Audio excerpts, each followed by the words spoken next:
एक बार की बात है, रतनपुर नाम के गांव में मीठी अपने पिताजी उमेश और सौतेली माँ रमा के साथ रहती थी।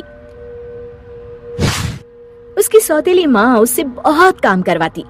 मीठी, कुएं से पानी लेकर आओ। हाँ माँ, अभी लाती हूँ। रास्ते में धूप से बचने के लिए वो एक लीची के पेड़ के नीचे खड़ी हो गई।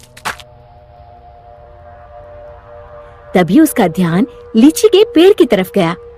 लगता है इसको पानी की जरूरत है। मैं आज इसमें थोड़ा पानी जरूर डालूंगी।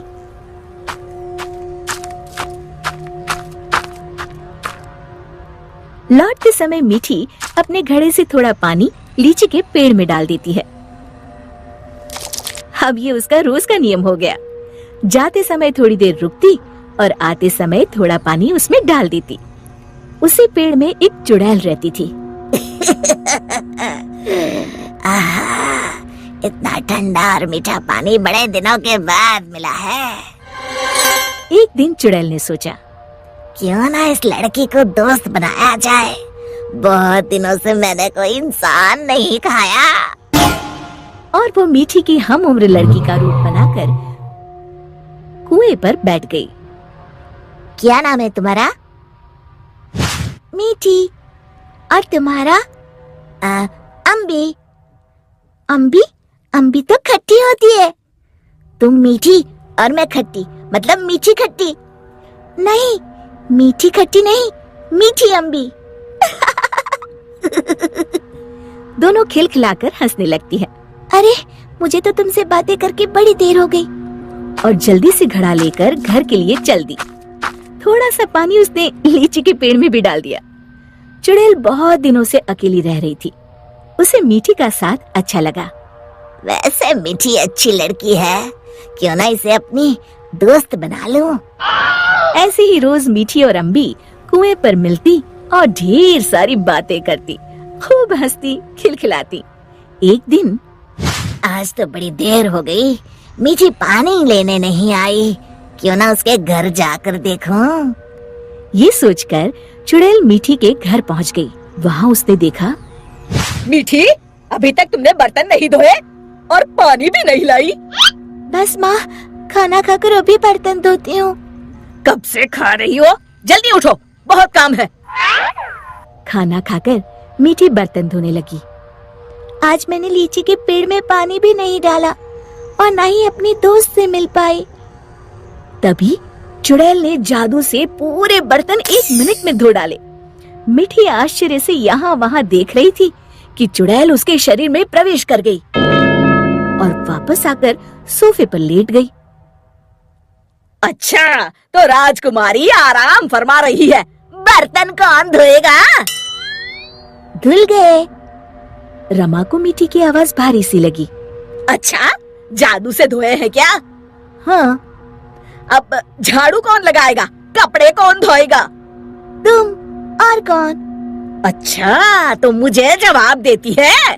ये कहते हुए रमा ने मीठी का हाथ पकड़कर झकझोर दिया। पर मीठी रोज की तरह रोई नहीं, तो रमा को और तेज गुस्सा आ गया। मारने के लिए आगे बढ़ी ही थी कि मीठी ने उसका हाथ पकड़कर गोल घुमाकर छोड़ दिया। रमा तेजी से गोल गोल घूमने लगी। कुछ देर तक घूमने के बाद रमा ने एक बार फिर हाथ उठाने की कोशिश की। इस बार एक धक्के में रमा घर के चारों कोनों में टकराई और फिर एक कोने में जाकर गिर पड़ी। अब जाकर कपड़े धो। जाती हूँ। वो आराम से सोफे पर लेटकर टीवी देखने लगती है। थोड़ी देर बाद रमा कपड़े धोकर कमरे में आई। जाओ, जाकर झाड़ू पोछा करो। रमा कुछ बोलने ही वाली थी कि मीठी की लाल लाल आंखें देखकर डर गई। लगाती हूँ, अभी झाड़ू लगाती हूँ। इतने में मीठी के पिताजी आते हैं। उन्होंने पहले कभी रमा को काम करते हुए नहीं देखा था। रमा, तुम काम क्यों कर रही हो? मीठी कहाँ है? रमा जोर जोर से रोने लगी और उंगली से इशारा किया जहाँ मीठी आराम से लेटी हुई थी। मीठी, मैं क्या देख रहा हूँ? मीठी के पिताजी उसका हाथ पकड़कर उसे उठाते हैं, पर मीठी को देखकर बुरी तरह डर जाते हैं और पीछे हट जाते हैं। ये देखकर मिठी के शरीर में घुसी चुड़ैल जोर जोर से हंसती है।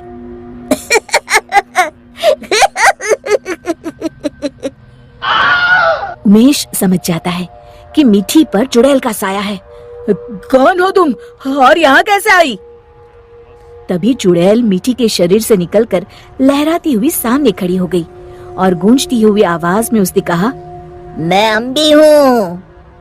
क्या कहा? अम्बी मतलब लीची वाली चुड़ैल? हाँ, और मीठी मेरी दोस्त है। तुम लोग उसे बहुत परेशान करते हो। मैं तुम सबको खा जाऊंगी। उमेश और रमा डर के मारे थर थर कांपने लगे। हमें माफ कर दो अम्बी, आज से हम ऐसा नहीं करेंगे। हाँ हाँ, हमें माफ कर दो, आज से हम ऐसा नहीं करेंगे। मैं कसम खाती हूँ मिठी को अपनी सगी बेटी की तरह ही रखूंगी। नहीं, तुम सब झूठे हो।